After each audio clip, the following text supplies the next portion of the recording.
So quickly, within just 3-4 minutes, we will get some points on this. Some brothers I know have complained about the different fitna of drugs, alcohol and so on in campus due to bad friendship. But they complain that they are the only Muslims in the class and have no other choice but to befriend them. Please advise. Well, as a matter of fact, yes, this is a very important issue, and I believe the organizers had kept a lecture on this topic, but due to certain circumstances, it didn't happen. The speaker got ill or he's not keeping well. Friendship is something you seriously have to look into. The Prophet ﷺ, he said, "Ar-rajulu ala dini khalili," that a person is upon the way of his friend. A person is upon the way of his friend. He further said, so look at those whom you befriend. So we as Muslims, we can't just go out there and, okay, I like this person's hairstyle, so I will befriend him. This person has a nice car, so I will befriend him. I will make him my best friend. That person, he's the topper in my university, so I want to. This way we cannot befriend. We need to see how is the person in his moral conduct, in his deen, in his character, and then we befriend him. Because the Prophet ﷺ is telling us, he is upon his way. You will be upon the way of your friend. And either two things happen. Either you start following his way, or he will start following your way.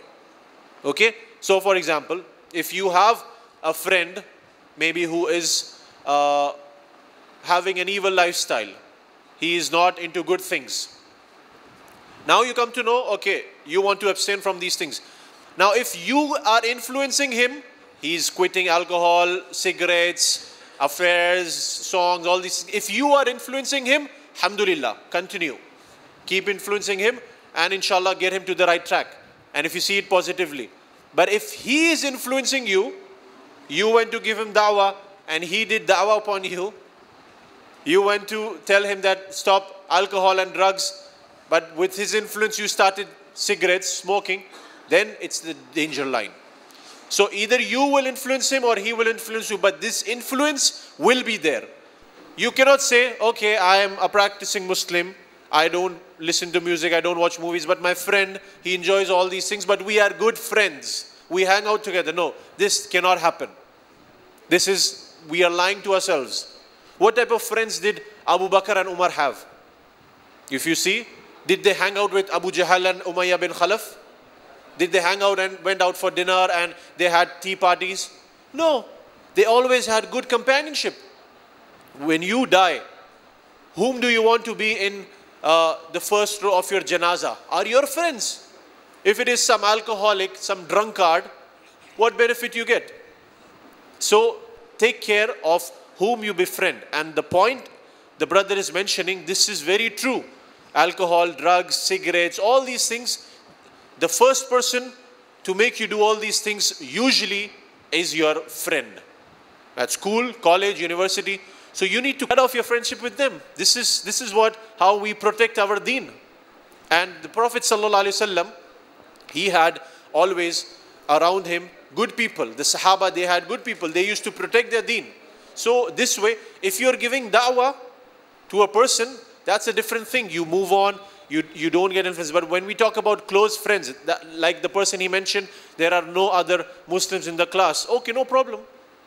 Make friendship with other Muslims from other classes. That's not a problem. If these Muslims, they are into alcohol and drugs, you keep away from them. Because you can end up into legal problems, you can end up destroying your deen, and you can end up in a lot of problems. And there is a verse in the Quran from Surah Furqan, where Allah subhanahu wa ta'ala is mentioning to us about the events which will be happening on the day of resurrection. And one event, and this is so touching to a person, that how important friendship is. We take friendship as in, very lightly. Okay, we will pray, we will read the Quran, we will become hafiz, but when it comes to friendship, we take it very lightly. This verse of the Quran says that on that day, the person will bite onto his hands. He will bite onto his hands. And he will say, Ya waylata laytani lam attakhiz fulanan khalila. He will say, oh he will regret. He will bite his hand and he will regret, and he will say, had I not taken such and such person as a friend. As a friend, as a Khalil. So this person, why is he regretting on the day of resurrection? And there are many verses in the Quran. We don't have time for giving a whole lecture, but just keep this in mind. You don't want to spoil your deen and akhirah. You don't want to regret in the akhirah because of your friend. You're praying, you're trying to abstain from haram, and you're doing all the obligations and faraid. At the end of the day, you have an evil friend who deviates you. On the day of resurrection, you regret saying, had I not taken such and such as a friend.